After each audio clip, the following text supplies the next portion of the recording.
morning. My name is Sarah Kay. I'm a spoken word poet. I'm from New York City. I grew up here. I was born and raised in the city. When I was 14 years old, the myth has it that a letter arrived in my mailbox. Gives you a hint of how old I am because it was not an email, it was an actual letter that arrived in my mailbox and said, "Dear Sarah Kay, you have been registered to compete in the New York City Teen Poetry Slam," which is if you haven't heard of it, a poetry slam is a competition for spoken word poetry. I had never heard of a poetry slam. I had never seen a poetry slam. I had never been to a poetry slam. I didn't know anything about poetry slams. And for all of my life, I had always loved poetry, but for most of my life, all of my poetry was journal poetry that was very private and never meant to see the light of day. And I also was a big fan of theater as an appreciator from afar, but I had no interest in being a performer or being in the spotlight. I was very nervous as a kid. I didn't like being looked at for too long. And so I forever call that letter divine intervention.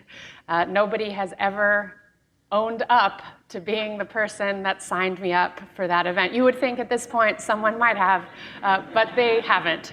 And at the time, even though it was way outside my comfort zone, I said, okay, cool, sure, one time, what's the harm? And I went to this teen poetry slam event, and I shared a poem on stage. I received a supportive round of applause. When I came off stage, I was shaking. I was still so physically nervous. But it was also a moment of real revelation for me in that as a 14-year-old girl, yeah, just like that.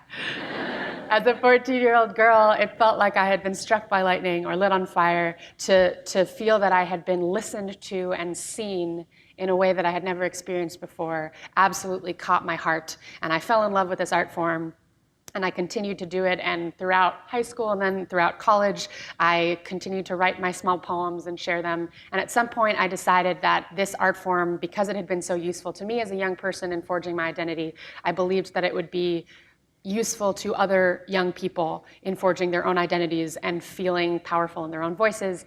And I started an organization called Project Voice. And Project Voice uses poetry, specifically spoken word poetry, as within education spaces as a way to entertain, educate, and inspire. So we're a team of poet educators that travel from school to school to school, performing and teaching people of all ages and all backgrounds and all experience levels. And that's kind of what my life is. I travel all the time. I get to be in all these different spaces. I get to perform for lots of different audiences. And right after I graduated from college, I had the opportunity to give a TED Talk at the 2011 TED Conference. And at the time, I know it doesn't seem possible now, but at the time, TED was still quiet enough that I didn't really understand what that meant. And at the time, it just felt like a fun show that I'd get to do, and maybe spy Al Gore or something. But what happened was the talk became very, very publicly seen. This past week, actually, it passed 10 million views, which is sort of bananas, yeah. And what that means on a concrete level is that for a lot of people, their introduction to the art form of spoken word poetry is that talk, is often me. And I kind of unwittingly became like a goodwill ambassador for spoken word poetry, which was not something I had intended, but is a gift and an honor that I take very seriously. All of this is to say, for those of you who know my work, or for those of you who have ever seen it before, you would recognize, I think, that because I perform in a lot of different spaces and for different age groups, most of my work is, let's say, PG or PG-13 at most. And so when I was told that today's topic was taboo, I thought, uh-oh, I don't know if I have anything that would work for this. Except I realized that there is a story that I don't tell very often, and it's actually the missing piece of that original story. It's a missing detail that I don't often mention, which is, it is true that when I was 14 and I received a letter in the mail that signed me up for a poetry slam, that I had never been to a poetry slam, that I had never really seen or heard of a poetry slam, that it was also early enough that we didn't have YouTube, and so I couldn't just go look up what that meant. What I don't often mention is that I had seen a tiny artifact of spoken word poetry. About a month before this letter arrived in my mailbox, I was visiting a friend, and in the living room, they had the TV on, and a documentary, or a mock documentary about spoken word poetry was playing on the TV. It's called Slam Nation, if you want to look it up. It's delightfully outdated. And I saw it out of the corner of my eye, and as I said, I've always loved poetry and I always loved theater, and this seemed like a fun, innovative way of going about both, and I watched maybe 5 minutes of it, and that was it. And the 5 minutes that I happened to see were of angry dudes. For those of you who've ever been to a poetry slam before, you may know that there's a high population of angry dudes, often at those events. And this 5-minute clip that I saw was full of angry dudes. And that was the only thing that I had to go off of. So when I got this letter in the mail and it said, "You've been signed up for a poetry slam," I said, "Oh, okay, I know what this is. Angry dudes. So I've got to write an angry dude poem." So I went to work and I thought hard about what it was I was angry about and what I could write that would be a good, what I envisioned, slam poem. And at the time, again, I was 14, and I was very body self-conscious. I was a little bit heavy, and I, as a result, would wear pretty much only baggy boys' clothing, which gave me the appearance of being maybe like tomboyish, but I was definitely not. I just wore boys' clothes all the time. And I think maybe one time someone like lightheartedly teased me about it, but in my head, I was like teased for it all the time, and everyone was always talking about it behind my back, which I am sure was not the case, but that's what it felt like, and this was the thing that I could drum up the most anger about. And so I wrote this poem, and the premise of the poem was like, just because I wear boys' clothes, just because I come off as like tomboyish or something, doesn't mean I'm not a girl. And the name of the poem was "The Boys Got Jokes." And it had to do with being teased and all these different things. And I wrote it and I practiced it, and I was really, really nervous and diligent about getting ready for this event. And the day before the poetry slam, I found my parents and I asked them if they would sit in the living room so that I could perform this poem for them as practice, because I hadn't done it for an audience yet. And my parents were delighted. Again, I wasn't really a performer kid, so they were like, "Oh, okay, yes, we're so proud of you, great." So they sat down in the living room on the couch next to each other about this far away. And I proceeded to perform this poem that I had practiced. I have forgotten most of the lines of this poem. There's a section in the middle that I do remember that says, "I have skin, miles and miles of skin. I've got skin to cover all my thoughts like saran wrap that you can see through to what leftovers are inside from the night before. And despite what you might think, my skin is not rough nor is it bulletproof. My skin is soft and smooth and easily scarred. But you don't care about my skin, right?" And then it goes on from there. So I'm performing this poem, and my parents are smiling and excited for me. And I get to the last line of the poem, and the last line of the poem goes like this. Again, keep in mind I'm 14. This is the first time I've ever performed anything. And I say, "Even though I may look manly, underneath, I am all pussy."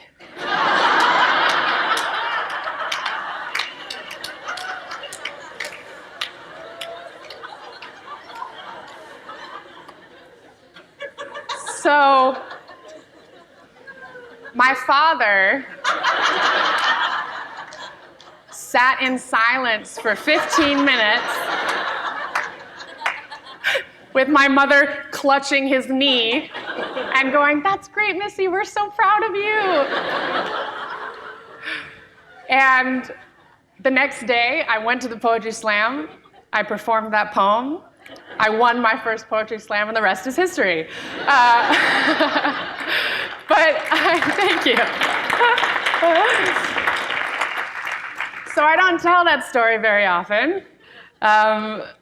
Although I recently realized, you know what, if the President of the United States gets to say that word and sentence that word to future textbooks, I think that I can bring that story back.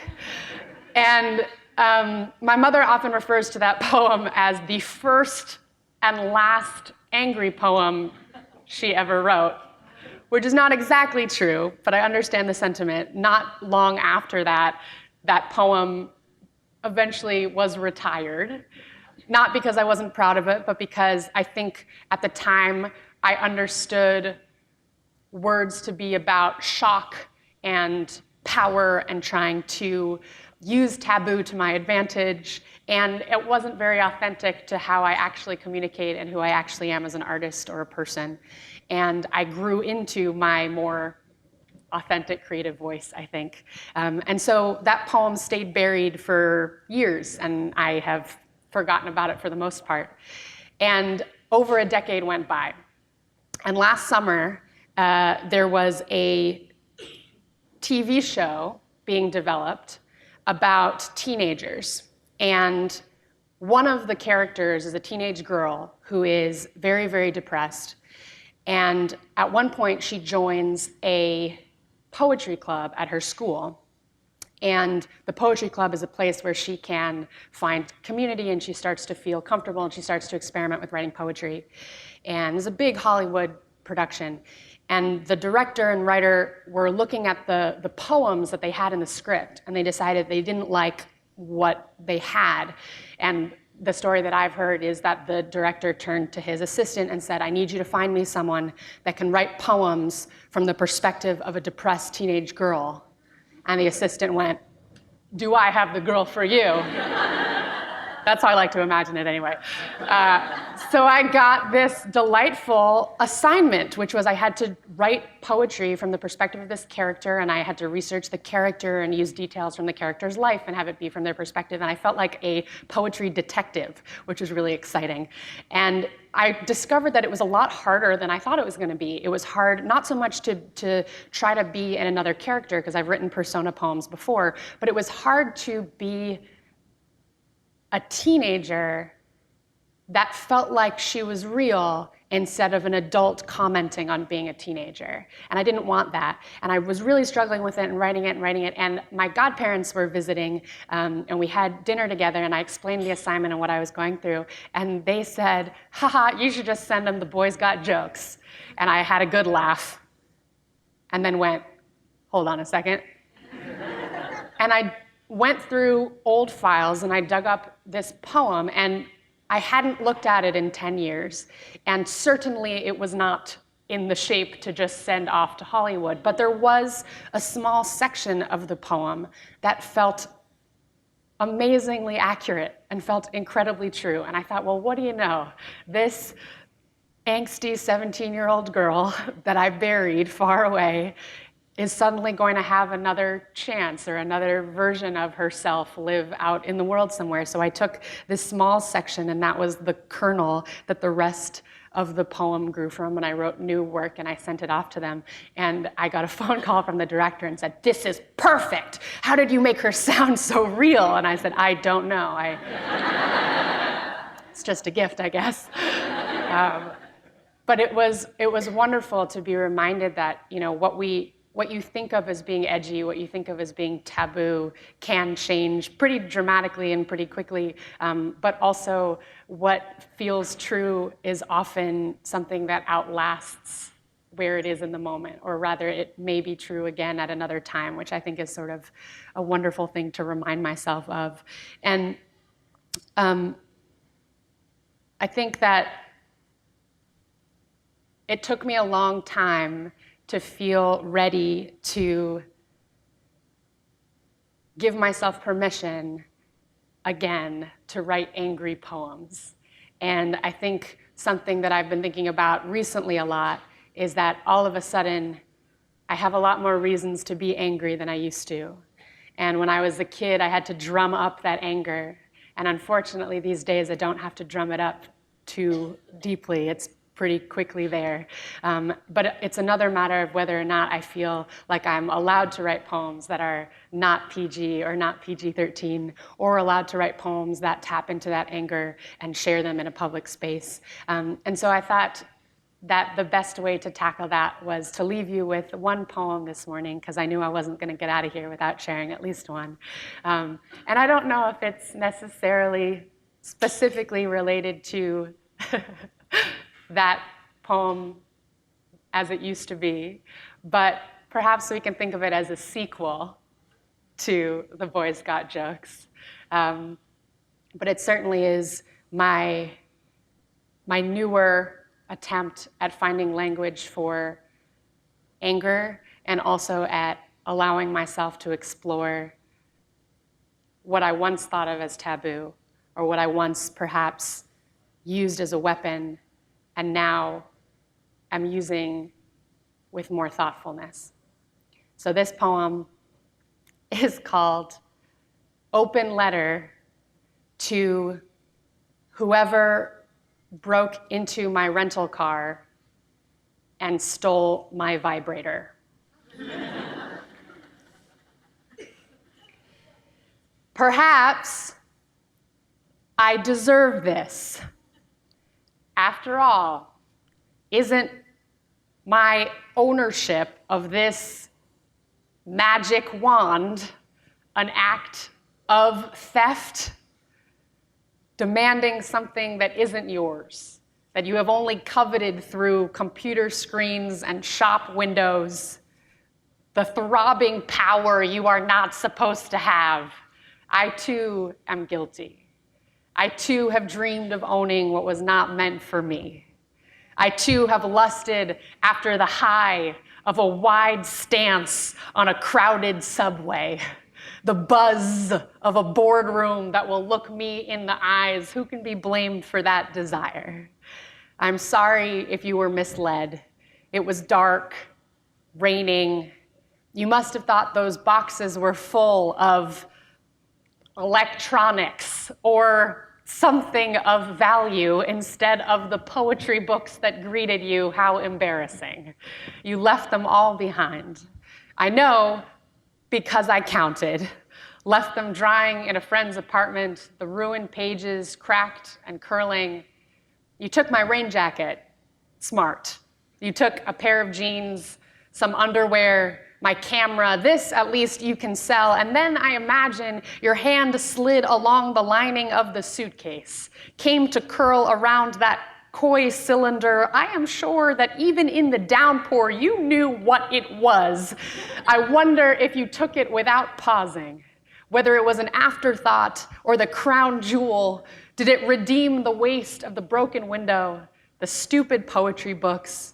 Did you stop to consider the body it once soothed, the drawers it was hidden in, the roommates it embarrassed? I wonder if you use it. I wonder what it means if you do. I will tell you one thing, though.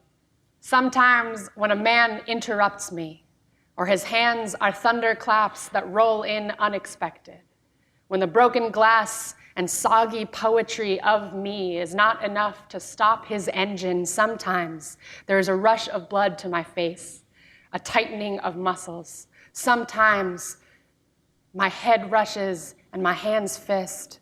Sometimes I envy your ability to take. Thanks.